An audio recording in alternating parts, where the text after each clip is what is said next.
Man, this your boy 24K, man, and I just jumped off the porch with Dirty Glove Bastard, man. Medusa, yeah, she a snake, yeah, laid up with the ops. Niggas don't think that we straight till I witch it down. All right, so we got 24K off the porch with us today. Yo, 24. How you feeling today, bro? I'm chilling, man. Lovely, man. Okay. Yeah, appreciate you coming by today, man. Yo, for sure, man. Yeah. Blessed to be here, man. Yeah. Yo. You be coming out here to Atlanta pretty often? Oh yeah, they're home. You know, I was born in Georgia. Okay. Yeah. Yeah. You were born in what, Perry? Yeah, Perry, Georgia. Okay. Yeah, small town. Yeah. Yeah. So what was it like growing up in Perry, man? I mean, it was cool, you know, it's small town, diverse, you know, but it's small, so, you know, it ain't too much to get into. Easy to get in trouble if you ain't really focused on, you know, the right stuff. Yeah. And you were going back and forth between like Fort Valley and Atlanta as well? Yeah, I was going Fort Valley to do the music, you know what I'm saying? Because really in the South, it wasn't really too many studios at the time when I really was doing, had started doing music. Okay, Yeah. I feel that. So at what age would you say you jumped off the porch? Jumped off the porch at the age of 11. Okay. Around 11, Yeah. early. Do you have any older brothers? Anyone out there with you? Oh yeah, I got 2 younger brothers, Okay. but they really ain't like my younger brothers. We was out there together, so, you know, they jumped out younger than me. They was following me, you feel me? I'm the older brother, so, you know, I just had to learn from experience. You know, they learned from me. Yeah.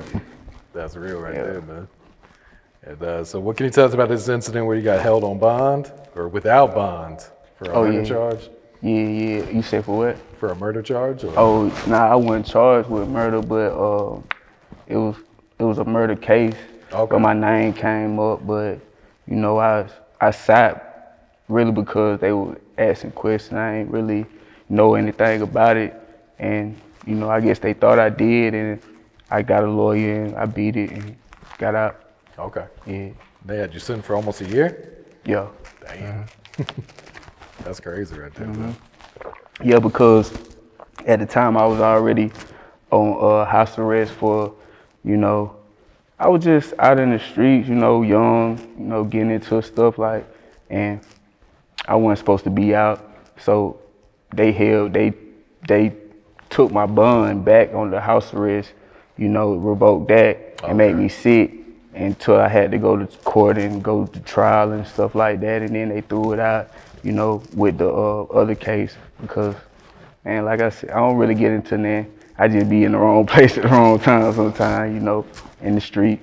Yeah. Yeah. What would you say is one of the biggest life lessons you had to learn while being in the streets? Biggest life lesson, man. Don't do nothing with nobody. If you're gonna do something, do it by yourself. You know what I'm saying? You go to court, go to trial, you got a co-defendant, you got witnesses, you through. You through, so the thing I could tell you, man, if you gonna do something, man, I would tell you don't do it at all, man. Go do something positive, man, with your life, but, you know, if you're gonna do it by yourself. For real, for sure. That's a big one right there, man. For sure. So how long you been making music now? I've been making music probably like a good, really all my life, bro, but a good 15 years strong, 10 years strong, just serious.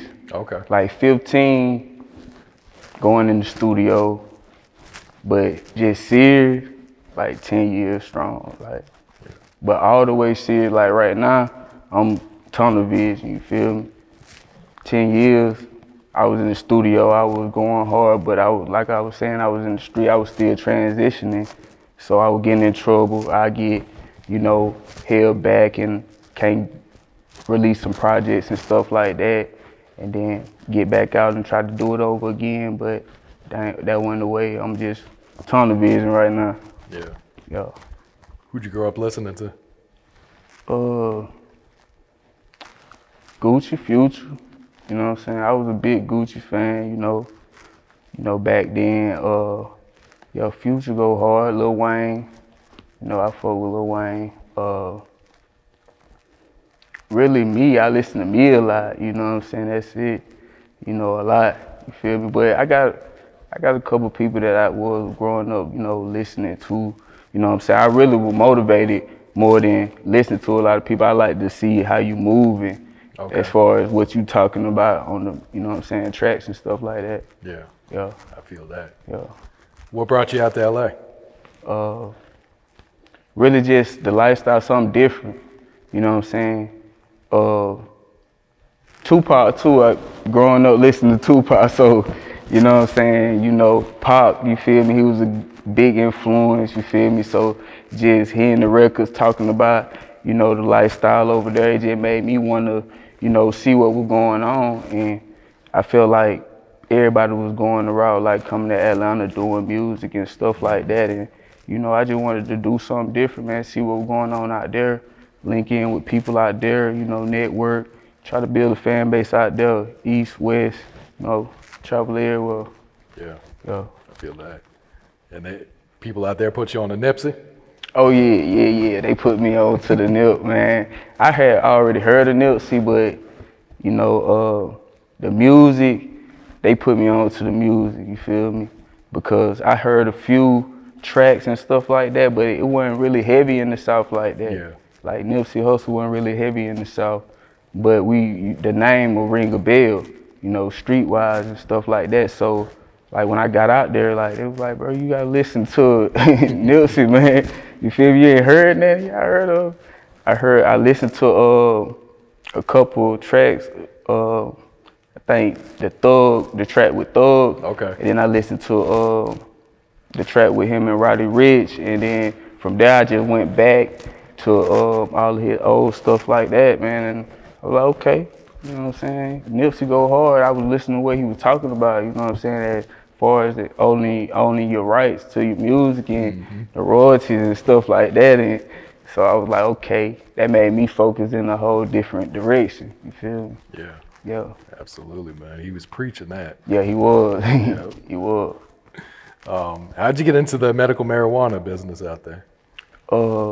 Really, honestly, like, bro, growing up, I always used to go on YouTube and watch people growing, you know what I'm saying, growing plants and stuff like that. So I was always interested in that. So that was another reason why I wanted to go to Cali, you know what I'm saying, get into that, see how that process worked and stuff like that.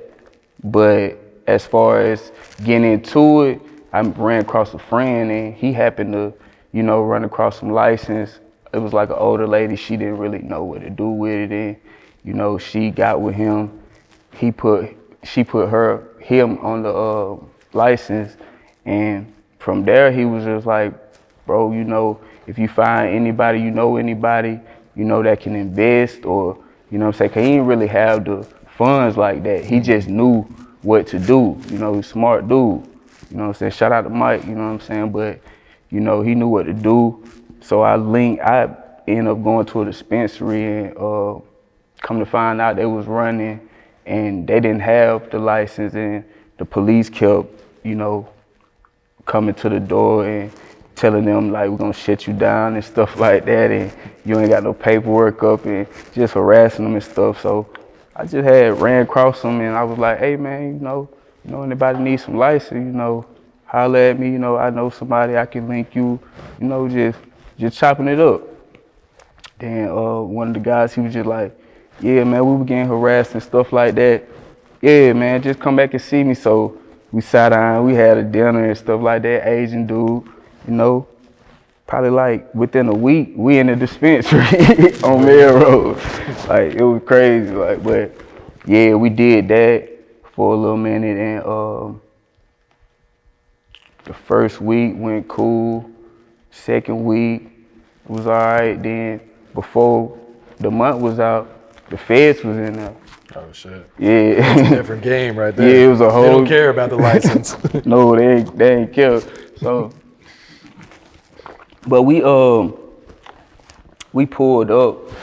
I was gone when the feds had got there, and I got a phone call, and my homie, he was just like, the feds here, pull up. At the time I was working security too, so I was getting paid. security, just like $100 a night just to be stand guard security, you know. Then we getting paid like 10% on the profit of the, yeah, just to, you know, have the license on the dispensary and stuff like that. But, you know, which was legal at the time because that was before all the laws came in, and then federally they was passing laws. You got to go through BCC to get license and stuff like that. So they telling us this, and we showing them the license we have, and they like, y'all only got a couple more months to run. And they gave us the keys back to the dispensary and stuff like that, but they took everything. Oh, you know, yeah, they took everything. And then we still going to court about it. Well, my homie is, you know, but everything looking good, you know. We wasn't doing any illegal. Yeah. Feel me? It's just the laws changed, so they making it harder for people to operate right now. Mm-hmm. Yeah. Yeah, they're definitely regulating all that shit out there. Yeah. So how'd you get the name 24K? Man, one of my homies, man, in the streets, like, he was just like, he came up to me one day, he was like, man, I'm gonna call you 24K. I like, 24K, it sounded cool, it was straight, you know. I was like, why though? He was like, man, you shine bright, bro, you shining, bro, you shine bright. So ever since then, I was just like, I'll go with 24K, feel me? So everything was 24K after that. I like gold too, so you feel me? It fit me. Yeah. Now it's like, it's shut down. You feel me? It ain't even the same. That ain't LA right now, but LA was popping. So I was out there in the studios and in the mix, and just me of females, foreign females, and foreigners and dudes. Like, I was showing them my music, bringing them to the studio, let them listen to it. And they like, hey man, like we fucking with this. Like, they speak different languages, but they understand, you know, English. So they like, man, you hard. You feel me? They like, we'll play this back home. So I was still running into more and more foreigners and stuff like that. So they'll leave, go back to their country, still listen to my music and stuff like that, and still be hitting me back on social media. So I was like, dang, this shit is smooth, you feel me? They was inviting me to come out there, and they was like, hey man, you gotta get your passport, man, you know, we're gonna play your music in the bar and stuff like that. I'm like, okay, you know what I'm saying, you're gonna have to perform out here soon, you feel me? So I'm like, they boosted me up, man, you feel me? So I just, you know, get my passport and stuff like that, and, you know, from there, man, I was traveling, you feel me? Oh yeah? Yeah. What was it like going over there, man? That's a long way from Perry, man. Yeah, long way from Perry. But it was cool though. It was different. It just opened your eyes. It opened your eyes, especially being from small town country. It's like, you don't really realize like different things exist unless you there. You get what I'm saying? Anybody can tell you, hey, this is here.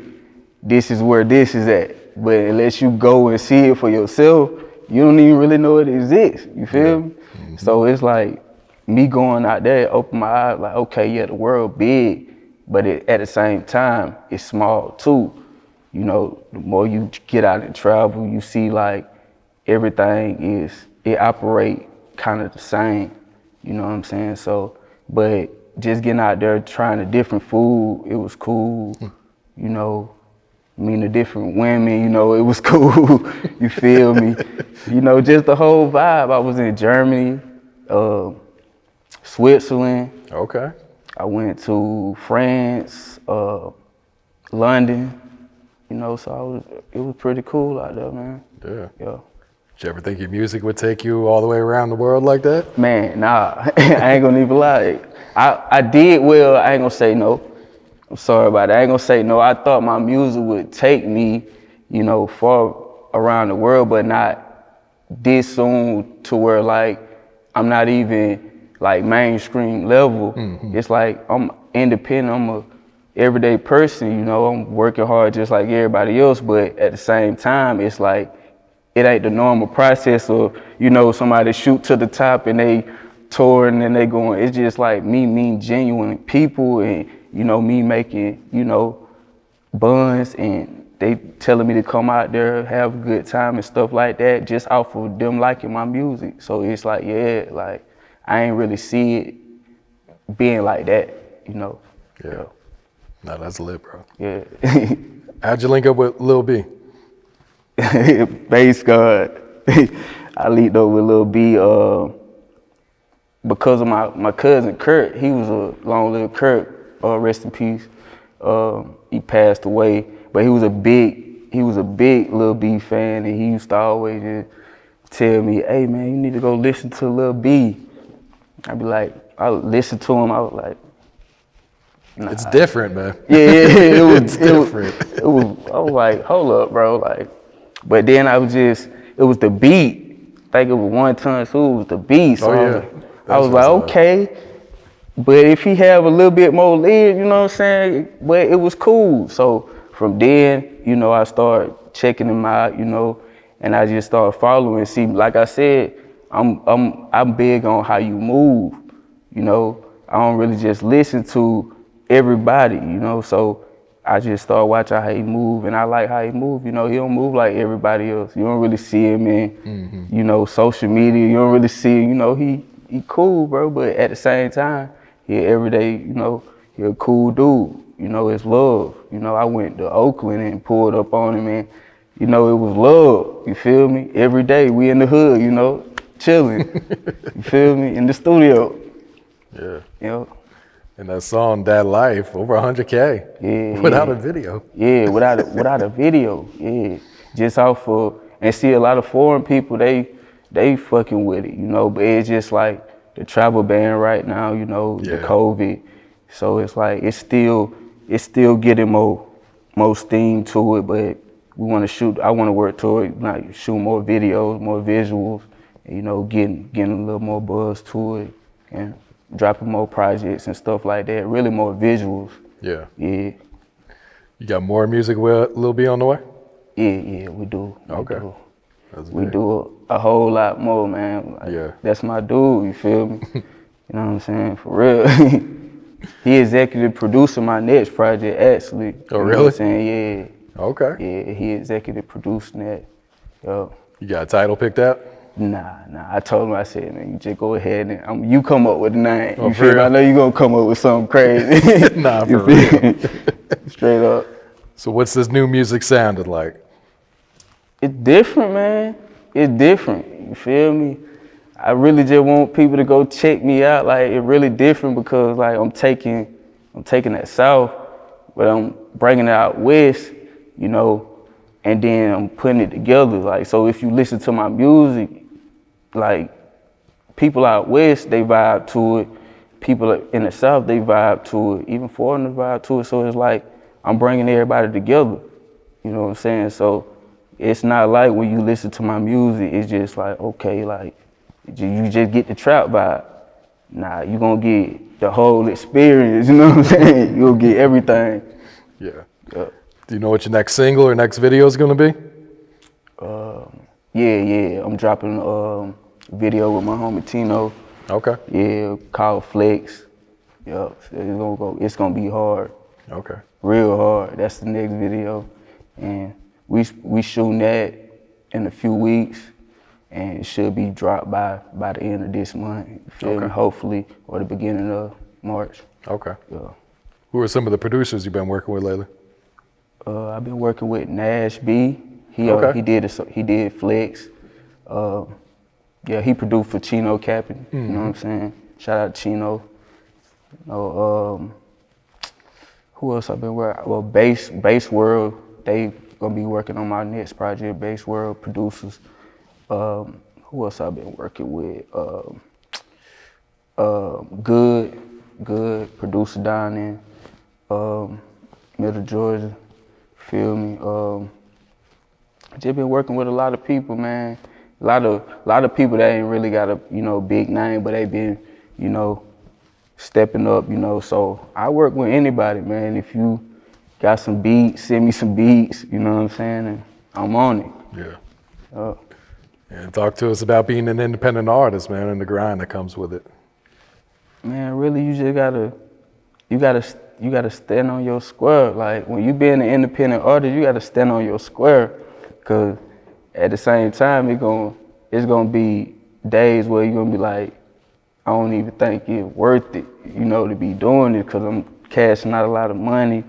I'm doing this, I'm doing that. But at the same time, if you really believe in your craft and you really believe it's gonna work, I mean, you gotta keep going. You gotta keep going, bro, because at the end of the day, it's gonna be worth it. You know, it's if you're trying to stay independent, you know. But if you're trying to get a deal, I mean, I don't see nothing wrong with it, but I feel like you should make sure you know what, you know, how you structuring, you know, your deal, and make sure it fit for you. And down the long run, you ain't looking crazy out here. For real, because there's a lot of folks, every day, man. Man, what? It's a lot of people looking crazy out here. You know, I'm chilling. You feel me? I ain't tripping. You feel me? I get my little, you know, buzz going, fly across seas, you know, get that little love, you know, and shit. I'm cool. You feel me? Yeah. I feel that, man. All right. Anything else you're working on? What else is coming up for 2021? Man, I'm working on, like I said, more albums, more EPs, more video, more visuals, you feel me? Me and Lil B working on more stuff. I got some more artists, you feel me? Big artists, you know, I'm working with. I ain't really gonna say no names, you feel me? But, you know, I'm working, bro. You know, I do credit too. So yeah, that's a big thing that I'm really doing that I want to talk about. If anybody need the credit, you know, get at me on social media. You know, 24K TWENTYFOURKAY 24 on all social media. But I do trade lines. You know, I give people approved, say, business credit. You know, you know, I've helped people out. You know, point them in the right direction, you know, and help them do it themselves too, you know, because I ain't really just trying to make money off. I'm trying to help everybody eat, you feel me? So, you know, teach people how to get primaries, you know, build business credit, how to set up, you know, get an EIN. A lot of people don't even know how to get an EIN, bro. Yeah. Like, for real, and that's crazy. Like, like, that's crazy. But, you know, I'm here, you feel me, just trying to help, man, you feel me? And let me see what else I got going on. Do taxes too. Oh yeah? Yeah, taxes too. Yeah, it's tax season, man. Yeah, tax season, you need your taxes. Doing taxes too. But yeah, man, I'm just working, man, trying to stay positive out the way, man. Keep going with the music. Yeah. For sure. All right, any shout outs before we wrap it up? Yeah, man, I want to shout out to my family. Mon Duke told me, shout me out. Anything you do, shout me out. Mon Duke, shout out to Mon Dukes. Shout out to the West. Shout out to my homies on the West, man. Fat, you feel me? Shout out to my homie Inglewood Snow. You know what I'm saying? Shout out to Carolina Mike. Shout out to all the family in Georgia, you feel me? Shout out to, you feel me, my brothers. Shout out to She, Heck. Man, shout out to the whole team. Shout out to Cal. You know, we out here, man. We working. Shout out to Nad B. Man, shout out to Haze for having me. We working, man. Medusa, yeah, she a snake. Yeah, laid up with the ops. Niggas don't think that we straight till I witch it down with the mop. You gon' make me catch